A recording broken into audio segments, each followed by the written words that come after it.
Hi, everyone. Welcome to the College Fairs of Greater Denver Virtual College Fair. And this is the first generation session. My name is Catherine, and I will be your facilitator for this session. Before we get started, we do have a few housekeeping items to note. First, your camera and microphone are off. You are muted and your video is off. The panelists can't see or hear you. If you have any questions at all, feel free to use the Q&A button towards the bottom of your screen to type in your questions to the presenters at any time. They are here, ready and available to answer your questions. This is one of many college presentations being offered, so feel free to check the schedule on the website for more. And lastly, all sessions are being recorded, including this one, and will be available at strivescan.com/greaterdenver. So without further ado, we'll go ahead and get started.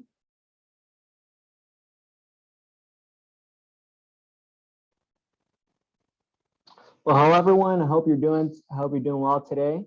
I'm going to go ahead and share my screen and we're going to get started on this presentation.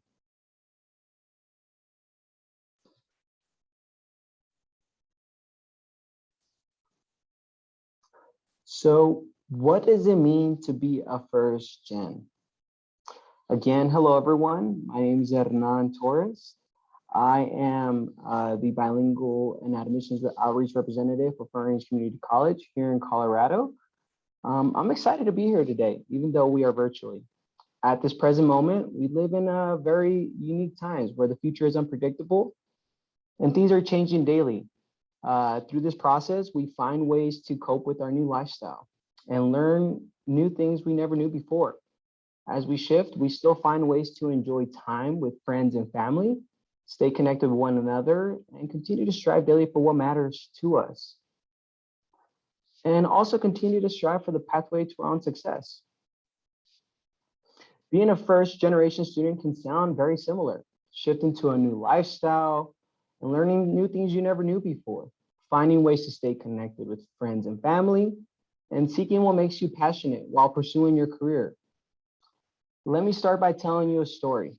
This is a true story, yet the character will be named Jose to rename anonymous. I will be sharing the story in first person. The story is called The Pathway to El Sueño, or The Pathway to the Dream. I'm going to go ahead and get started as first person. As a child, my family used to wake up super early. I remember hearing my mother in the kitchen, listening to the Mexican tunes, the smell of food, Mexican rice, some beans, tortillas, and of course, breakfast. It is 4:30 a.m. and I'm lying in bed with my brothers right by me. I did not have to wake up early, yet I always did, for sharing moments with my family are special. The morning was our time to bond, eat together, and create memories before we all had to head off to school or work. We lived in a small trailer, 2 rooms, 1 small kitchen, and a living room, a tiny bathroom, and 8 people, yet it was home. Being truly honest, the place was infested with cockroaches, yet it was still home.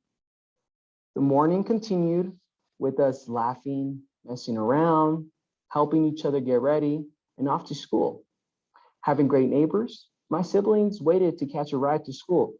And while I always decided to walk the 18 blocks to school. As I walked, the dark sky still above us, 6:30 a.m., the crisp air, the tingle on your nose.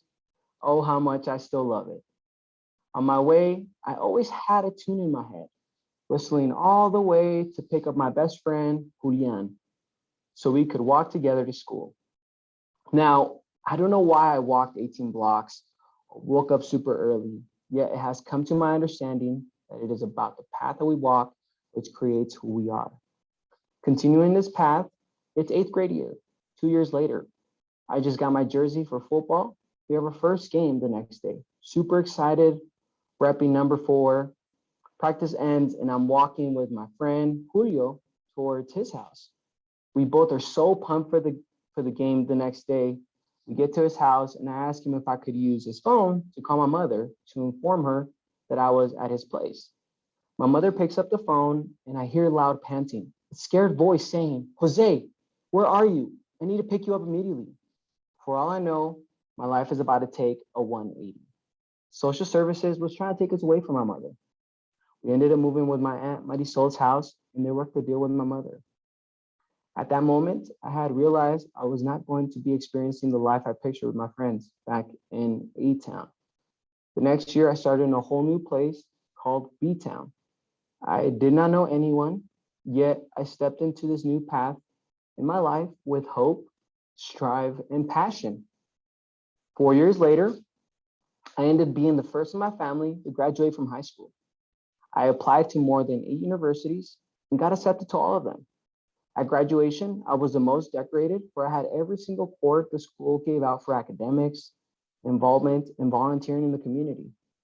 Throughout this path, I've had many difficulties, yet I was always supported through positive reinforcement from pre-collegiate programs, coaches, counselors, advisors, community members, and many other influential figures in my life. My name is Jose, and I am the first in my family to attend a university and graduate the Bachelor's of Science. I studied human development and family studies with a minor in leadership. Being able to attend a university allowed the opportunity to truly explore many realms in education, become more knowledgeable in my field of study and in myself. For knowledge is not just taught by others, but also by oneself. Additionally, I have been allowed to find my passion, explore it fully. This place is not just a university I attended. It's a place I can call home. I tell you this not just to express who I am, but how important a college education is and the impact it will not just have on your own life, but also all those around you. This is the story of Jose. You want me to let you in a little secret? This is actually my own personal story. I tell you this because first generation students are all around you. A statistic by Pew Research Center found that first generation students comprise a third of all college students. You're not alone. And we want you to tell your story. Being a first generation student can be scary, yet exciting at the same time. The people above are my reason why I continued forward and became the first. First to graduate from high school on the left side with the blue gown, and on the right side is my college graduation. You are creating a pathway that was not there before and pioneering by setting a new bar for your family and many others. It's not about where you start, it's about where you finish. And talking about that, there are a variety of pathways you can take to achieve your goals and dreams to attending college. There's options starting in high school where you can begin taking college courses through AP classes or through concurrent enrollment classes. Start at a community college where they offer certificates, associate's degrees that are designed to get you out in the workforce, associate's degrees that are designed to transfer out to university. And some community colleges even offer bachelor's degrees now. Or start at a university where you can explore a variety of different programs and attain a bachelor's degree with focused concentrations. This can lead you to get a master's degree or even a doctorate degree at the same university or even a different one.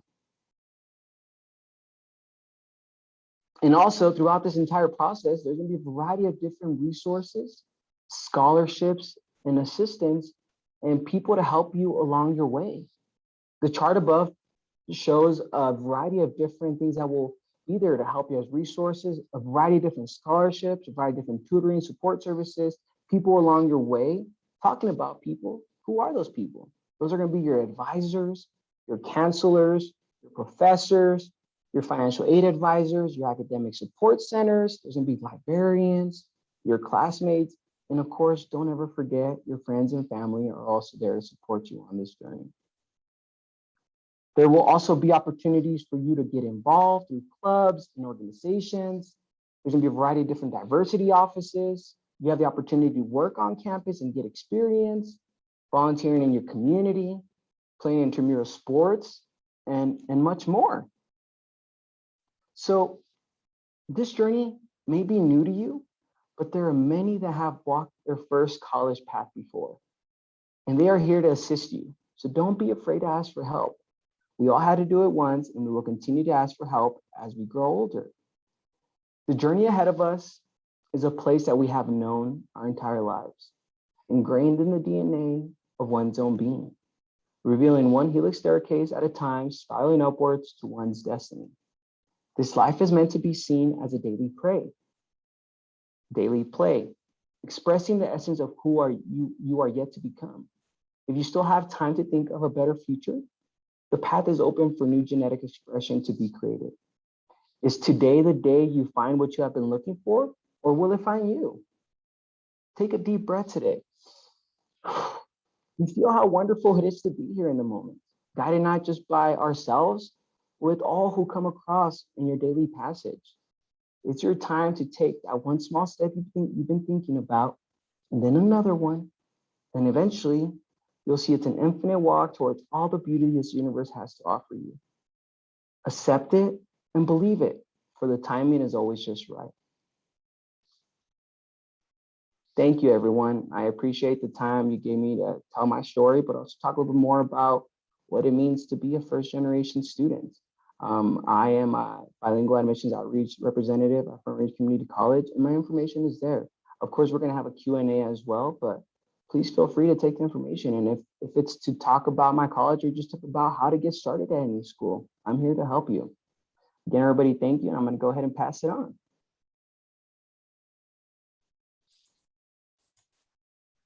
Wow. Hernan, amazing round of applause. Hopefully you guys are hearing it from him.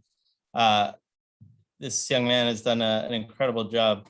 And I want to probably follow suit with that. And I'm going to try and share with you guys a little bit about my story as well. So let you guys know that, yes, the panelists we're going to hear from today are all first gen. We've gone through this. We've seen this.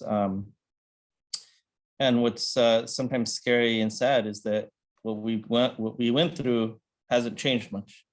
The same fears, the same everything continues to be with us. So let me share a little bit about my story, about somebody who's literally supposed to be a statistic, but not of the kind that I am today.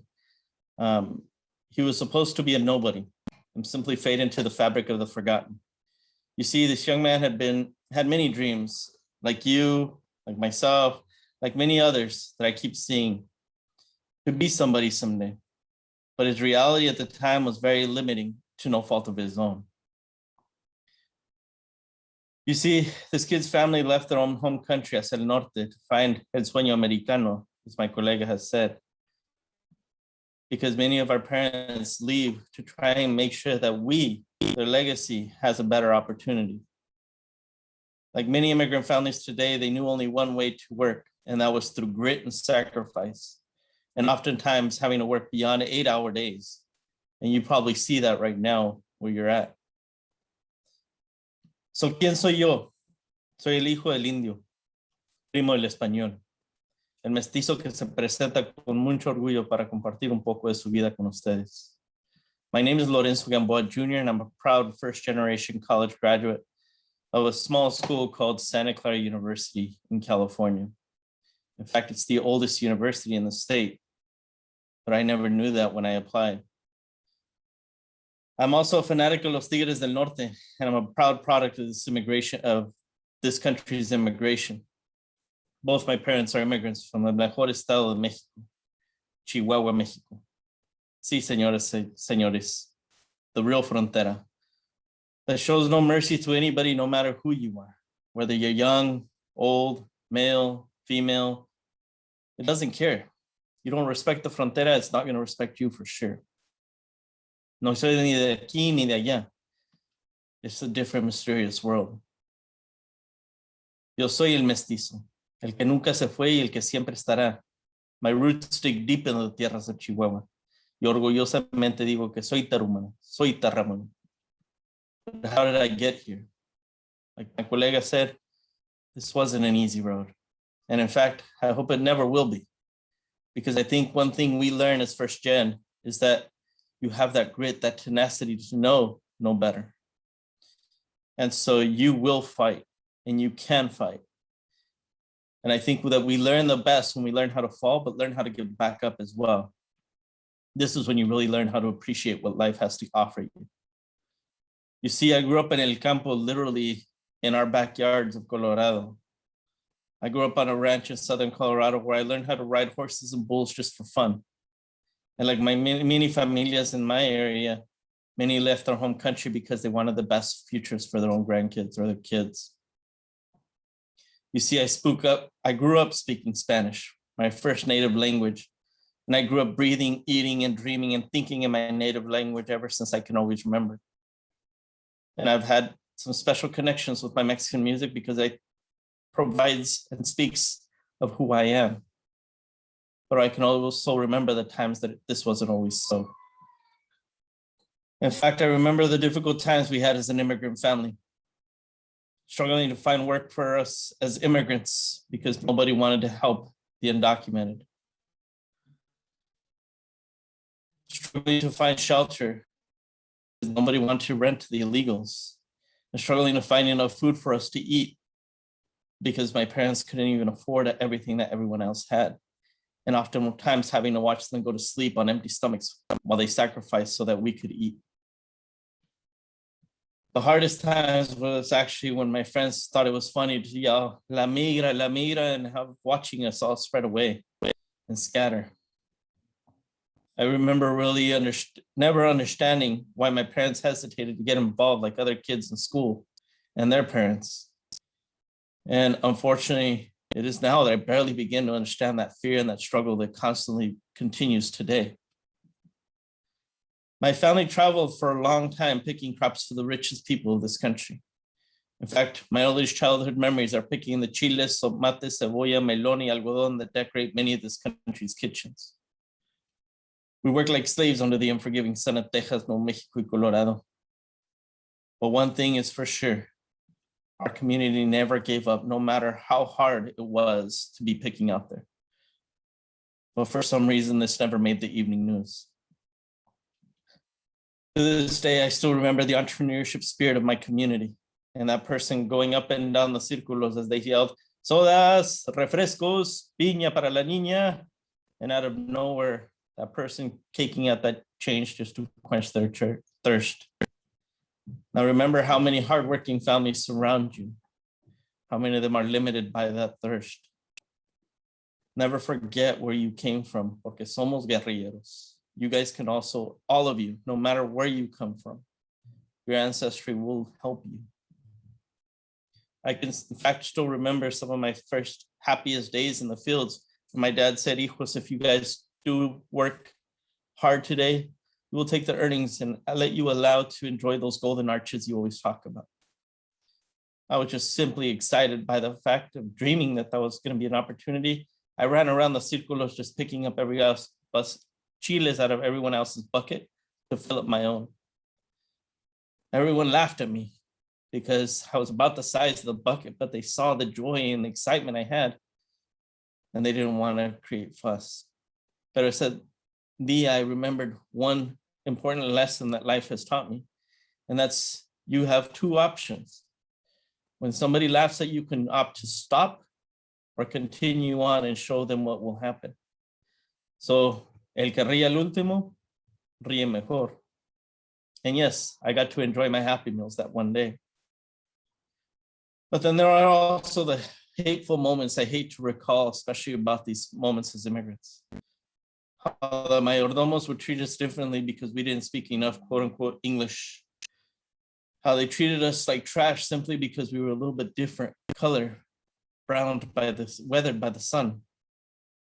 But most of all, how they definitely treated the women like trash in the fields, just simply because they felt superior to all of us. In fact, one of my hateful memories is actually leaving the fields one day and catching the glimpse of a young woman getting raped. I was too young, I couldn't do anything about it. It hurt. It still does. But when you're overtaken by fear, there's so many things that limit us. Don't ever let fear limit you. Then school started. I was always the one that loved to dress up like my ídolos, los Tigres del Norte. I loved to wear my botas, my sombreros, my chalecos, and sing and dance with that cute girl in my homeroom class. And for a long time, all of that stuff was really cute. But then I entered middle school. And then the sacrifices got even harder because I was getting teased a lot, because I had to wear the hand-me-down clothes, because we couldn't afford to wash it every single day like other families do, because of what my parents had to do even just for work, as they worked hard manual labor jobs.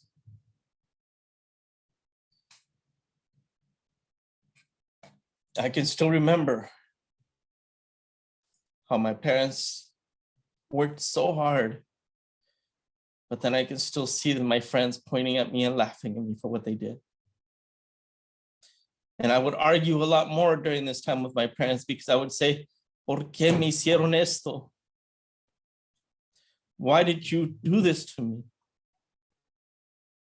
Why couldn't they understand what I was going through at school? Why I didn't want to do the homework anymore? And why I thought I really wanted was respect from others.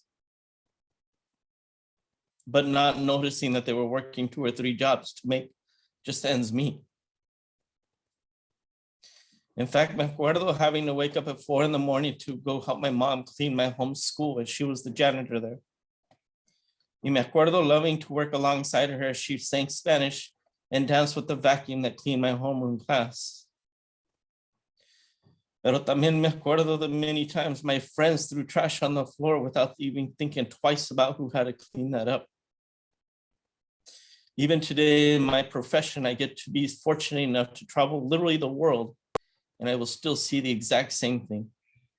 The trash can right there and the trash right next to it.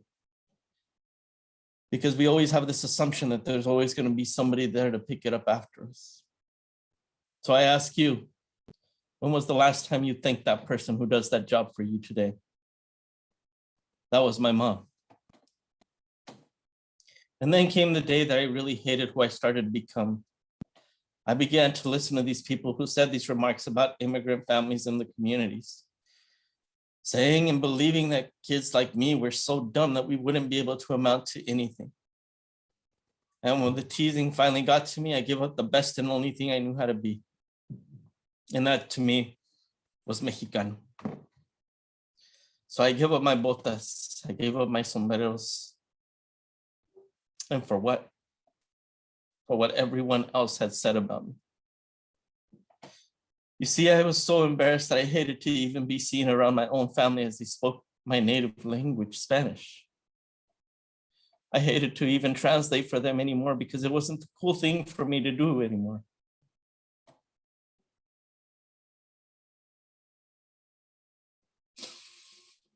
Pero lo que todavía me duele más is that I was so embarrassed to eat the burritos my mom would wake up extra early to make for me, because everyone else had bologna cheese sandwiches on white bread. And so I sold myself that day, thinking and believing that I was going to become somebody different by leaving that behind. And that was the biggest mistake ever. You see, I asked to be like everyone else and go to this thing called college. And they said, you know what? People like you don't do this stuff. Not realizing that what I had lived through, what I come from, and what I do is everything that they know today.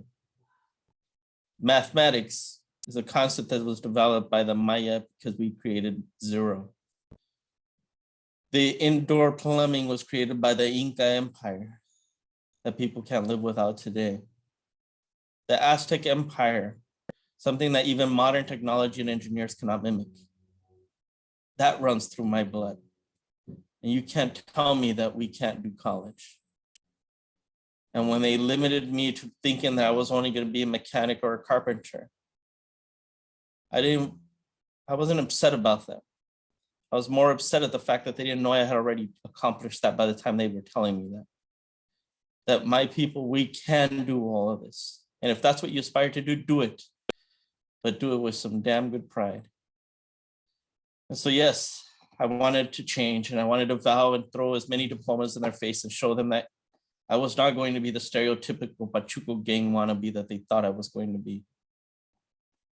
I went on, graduated top of my class, and was able to obtain a wonderful scholarship at a university called Santa Clara University, which not in a million years would I have ever thought I would be able to land there.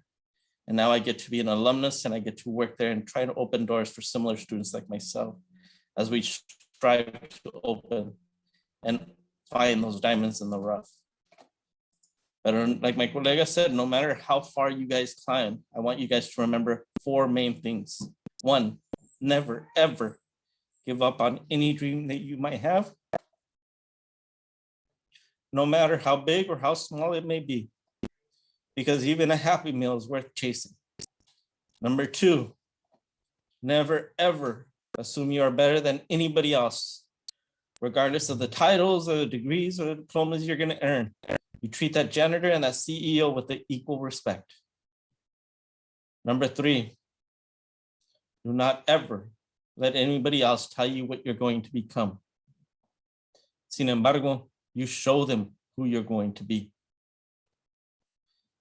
And lastly, acuérdense of everything that our ancestors, no matter what culture or pedigree you come from, they always tell us, dime con quién andas y te diré quién eres.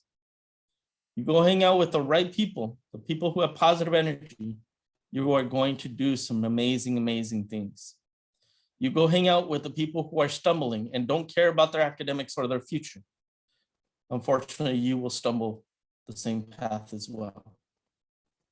So please, please, please do as the great American poet Maya Angelou says, people will forget what you said, but will forget what you do.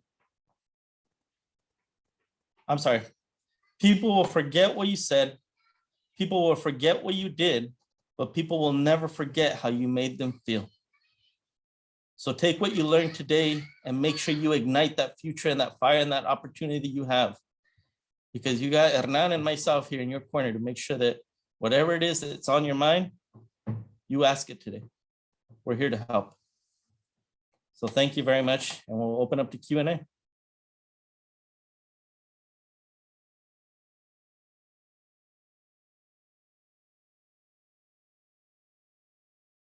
So folks, go ahead and please bring in some questions, whatever it is you guys have. But as my colleague already mentioned, there are many, many, many institutions out there for you all to consider. In fact, well over 4,000 in the United States. So it really does. I always tell students, and I don't know if not, I'm going to bounce this to you, but when I think about applying to college, I always tell students it begins first with you. You as an individual. You need to find out, like, are you looking for a really big school? Are you looking for a really small school? Are you looking for that urban feel, the rural feel? Are you wanting to be able to raise your hand and ask questions? Or are you okay being in basically a concert for taking lectures? But yeah, Hernan, let us know what you would say. No, yeah, he's totally right. It really starts with you, and it starts with what you want to do, because sometimes what we think is going to take us 4 years might take us only 2 years, or might take us only 1 year. There's a variety of different professions and a variety of different careers that one can establish, but it really depends on what you want to do. And also, if you do, at the end of the day, decide you want to change majors while you're in university, it's totally fine as well. Don't allow that to discourage you, or to not think that you won't be able to graduate or continue on. It's totally fine. I personally had that experience. I changed my major actually 3 times, and I still graduated.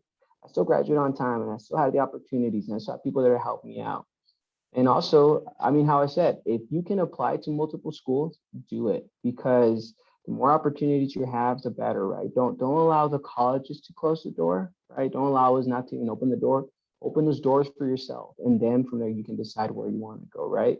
And there's also, if the university is too big for you and you want to transfer out, do it, right? There's small universities, there's big universities, medium-sized universities.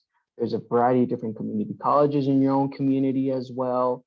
There's tech schools, and how I said, even nowadays, the opportunities, especially if you're a senior or junior right now, and high school right now is a perfect time to really start thinking about where you want to go. Even sophomore year, it's a good time to start thinking about it. Freshman year, starting freshman year, if you're in high school, freshman through seniors, I would say, is take the opportunities in AP classes and current enrollments. concurrent enrollment is huge now. So for those who do not know what concurrent enrollment is college classes are provided either through a community college or through university in your area. And those classes can be substituted for a class you're already taking. For example, maybe I'm already taking Spanish class in high school. Well, I can take Spanish 100, Spanish 200 at a college level and get college credit for that, right? So those opportunities were not open when I was a student. So being able to have those opportunities nowadays, I would say take advantage of that, because I've seen and I've met students who are graduating with associate's degrees before even finishing high school, or having an opportunity for their schools to be able to pay for an entire year to attend a college. So it really depends on what you're looking for. And if you're still unaware of what you want to do, same with Lorenzo and myself, we are here to help you figure that out, right? We can show you what our schools are offer, or schools nearby offer. And if there's a program that we don't offer, we're probably going to help you find that place where they will offer that. So that's what we're here for. And how I said, don't ever hesitate to ask for help. That's like the major key I say is, no matter what, don't be afraid to ask for help, because we are here willingly and want to help you. And I think Hernan is talked exactly what we're saying is, reach out. We understand that this is a difficult system to navigate, but the biggest and most important thing is do not sell yourself off short. I think that's my biggest, frustration when I see amazing candidates and they say, you know what, I'm not smart enough to go to X school. You are. You have no idea how many schools really want you and need you. And now we're getting questions here about what are some of the resources to find scholarships for first generation students?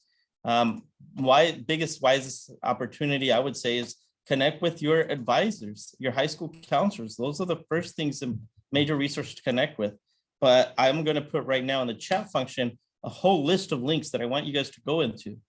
There's millions, literally millions of dollars out there for each and every one of you to go to college. And it doesn't stop your first year. You guys keep applying all the way to PhD, and they will pay for all of that stuff. Hernan, any advice on other places to find scholarships? Yeah, I think most definitely it starts with, how you said, with your advisors and counselors. I think also it starts with looking at what your community offers. There's a variety of different scholarships that your own communities will offer, your own schools, your own your own community members will give to you. There's a ton of different foundations. There's like the Larimer Community Foundation. There's scholarships that are focused in first generation, Weld County, specifically in Colorado, right? And there's different foundations that are similar in California as well, I would say, in a variety of different states too. And also the school you're applying to as well, there's probably going to be scholarships that are focused for first generation. So I attended Colorado State University here in Fort Collins. When I attended, I didn't know there was a first gen, but because I applied and then they showed me my financial aid package, just because I was first generation, they gave me a scholarship just because of that. There was no ties or anything, just because I was a first generation, they gave me that. So also sometimes the schools you're applying to, they will already give you a first generation scholarship just because you are first gen. And I think that defining first generation is really important and critical. So if your mom or dad did not obtain a 4-year degree, that means that you are a first generation. If your brother and sister did obtain a 4-year degree, you are still a first generation student. So it is actually based off of your immediate parents. So don't hesitate to apply, okay? There are a lot of resources. Another wonderful question that is coming in is, what piece of advice would you give a first generation student? Or Hernan, if you could go back and redo this adventure, now that everything that you've learned, what would you tell yourself? So I think a good piece of advice is to get involved in your school. I think for me, getting involved in my school and my community opened a ton of different opportunities to receive scholarships from communities that I was volunteering in. Secondly, because I was part of a variety of different organizations in my own school, they provided those scholarships. Also, you should seek if they have any pre-collegiate programs in your school. That's really what really fully assisted me into the entire process. So there's this TRIO programs, and these programs are pre-collegiate programs. They could be named differently, but there's a variety of different programs that can help you get your journey started. So what they do is they kind of expose you to schools. They take you on college trips. They actually keep you at the universities during the summers. So a variety of different things can happen during that time. But because of that, it allowed me to really figure out where I wanted to go, because they were really putting me in college experiences, really being in those parts of where I wanted to be. But also, I was also able to obtain scholarships through that process and college credits too. So there's a variety of different opportunities that can happen for you, that you can decide to take to become a first generation student. And also for the students, sometimes, specifically when it comes to undocumented students, we can be intimidated in asking or even informing that we are. But just so you're aware, a lot of universities and colleges do offer a lot of scholarship opportunities for you as well, depending on the programs you will attend. And there's also like the programs like the DACA program, which is nationally, and then the ASSET program, which is at least here in Colorado, which is similar to that. And then also the state of Colorado and some other states might be doing this as well, is we offer FAFSA. So that's like FAFSA. So FAFSA is a free application for student aid. So it's a free application.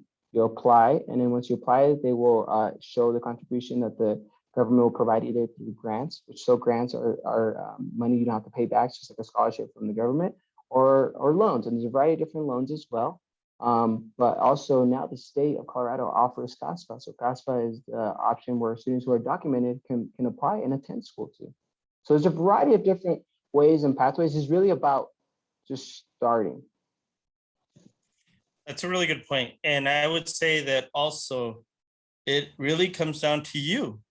And it started with the moment that you stepped into high school. So every decision that you made, from the classes that you're going to take, to what clubs you're going to join, to what you did in the summers, to all that stuff, that is what's going to influence not only admission, but also how much money you're going to be receiving from these institutions that you decide to apply to. I would also, if I could go back and rewind the clock, here's a couple of things that I have looked at just based off of what I've done. If I could go back and redo this, I would put everything on an Excel spreadsheet, and I would ask myself the following questions. One, what's the admit rate at this institution that I'm applying to? Okay, I want to know what my odds are. Number two, what's the yield rate at this university? Meaning, out of all the students that they're admitting, how many of them are choosing to go to that school? So how attractive are you as a university? Number three, what about your retention rate at this university? What does retention mean? That means that if the students that go there, how many of them actually thoroughly enjoy their experience and actually decide to stay there and graduate with a degree from that institution? Or are they all transferring out of there because they didn't like it? Number four, what about the 4-year graduation rate at this school if you're going to a 4-year university? Okay, because you want to get in, you want to get out as soon as possible. You don't want to be having to, stay 5, 6, 7, 8 years just to get a first-year degree. You want to be there for 8 years if you're getting a PhD. Okay. The other question I would ask is, what about the employment rate for the graduates of this university? How attractive is your diploma on the market? Am I going to graduate and be able to pay back my debt if I have debt? Okay. And these are really big, important questions you need to ask. And then the next question is, if you're like me, who didn't have money to go to college, do you meet 100% of demonstrated need? Meaning what Hernan was saying, if I send you my FAFSA, my free application for federal student aid, along with the CSS profile, are you willing to give me a package that is not just compiled of loans? That way I can go to your school. And you'd be amazed at how many schools out there will meet all of your need. So again, don't let money or the price tag be the issue of why you do or do not apply. And then the last question I would ask now, unfortunately because of COVID, is how big is your endowment? Meaning, how big is your piggy bank at this school for emergency situations? Because if COVID returns, will you be around for me to graduate? Will you be around for me to actually brag to my kids and grandkids that that's where I went to school at? Or are you going to be forced to shut down or merge, which is now becoming a bigger concept that, unfortunately is resulted by the COVID pandemic. Put all that in an Excel spreadsheet and then color it green, yellow, and red. I would definitely consider the greens. I would contemplate the yellows, and I probably would not waste my time on the red if that was me personally. So that's kind of my advice on how I would look at that. And now we have another question here of other students who want to know, like, what does being a first-gen student mean in regards to benefits, resources, financial aid, the application process? Like, is there an advantage? I think there can be both an advantage and disadvantage in a sense. When it comes to like maybe the application process, right? Maybe you've never done an application like this before. And if you're trying to do it by yourself, it can maybe be harder. Maybe sometimes the language, the grammatical language that it has, may be something you may not understand. So that's why I always tell students it's really important to find that assistance. It can either be with your counselors, it can either be with actually a college representative. It can maybe you can maybe be part of a program who can assist you that process. I know schools host a lot of college application days where a lot of different admissions counselors come. So that's one thing I would say maybe that could be a disadvantage is understand the procedure of that, right? Also, maybe disadvantage could be with resources would be maybe not understanding how many resources are out there for you. Many times as a student, specifically even myself, I was always finding something new as I was at the university. I was like, oh, wow, didn't know they had this. Wow, they didn't know I had this. But the only way I found out is because I would ask maybe my advisor or a director of a program to guide me a certain way. And many times you're very aware of those resources. How I said, it depends on the school you're going to attend. But many schools many schools will provide, I guess I would say, the basic resources you would need. And a lot of the times that would be like academic support. So that's going to be their tutoring programs. Of course, and tutoring can be in a variety of different manners too, but many students can have individual tutoring or even group tutoring or even just open tutoring as well. And that's huge. I would tell any student who's thinking of going to school to really take advantage of that, because that assisted me through my process and that assisted a ton of different students to finish their process in college. Additionally, there's going to be a variety of different resources. So many students may come from a veteran background. They have those veteran support services. Maybe some students may have some disabilities. So then, you know, those they need accommodations when they're in school. Those are open there for you as well. Maybe you're an adult student. Maybe you've never been to college and this is your first time and you're 40, 45 years old. That can happen as well. And there's a ton of others, mental health counseling, how to get involved. There's involvement offices, there's diversity offices. So I think all of those, all those together can provide a great experience at the university or college you attend. Yeah, that's great point that you're bringing up right there. So I would tell people definitely look for those resources, those opportunities. Don't hesitate to reach out to your high school counselors again, connect with them, connect with faculty, staff, alumni of the institutions. And then if you're looking up just websites, type in first generation resources or first generation clubs, because you'd be surprised. There's going to be a lot of support and organizations for you as a first generation student. We understand that being first means that you're going to have a lot of questions. And so for us, like at Santa Clara, we have what's called the Lead Scholars Program. And that, mentors you, guides you, and make sure that you are going to be connected to make sure that you are successful and you're going to graduate on time. The other thing that I would tell you all is make sure that the institution knows that you exist.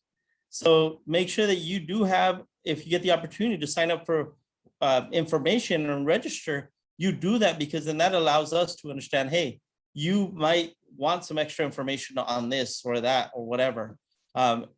So again, connect, send emails, connect with the institutions that you are listening from. Hernan, anything else? We are coming down to the final minutes here, but anything you would want to close off? What's a piece of advice that you could give students right now? I think for me, most importantly, the advice I want to give is just take one small step at a time.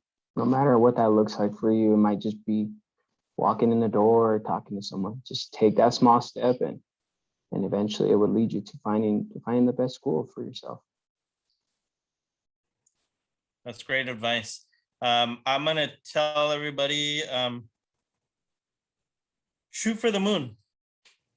And if you don't end up at the moon, it doesn't matter, because you're still going to end up amongst the stars. Okay. So keep those dreams alive, keep them going. And thank you again very much for tuning in for our presentation this afternoon. And thanks StriveScan for putting us together. So I'll turn it over to Catherine, moderator. Awesome. Thank you. So much great information, and we really appreciate our representatives being here. Again, very helpful tips to consider and to think about. And so again, we appreciate you being here. We appreciate your time, and thank you to each of you for joining us. We have now reached the conclusion of this session. As we close, there'll be a very quick 5-question survey that will appear on your browser. If you don't mind taking a moment to fill that out for us, your feedback is extremely helpful. Again, this is one of many college presentations being offered, so feel free to check the schedule on the website for more. And lastly, all sessions are being recorded, including this one, and will be available at strivescan.com/greater Denver. Again, thank you all and have a great evening.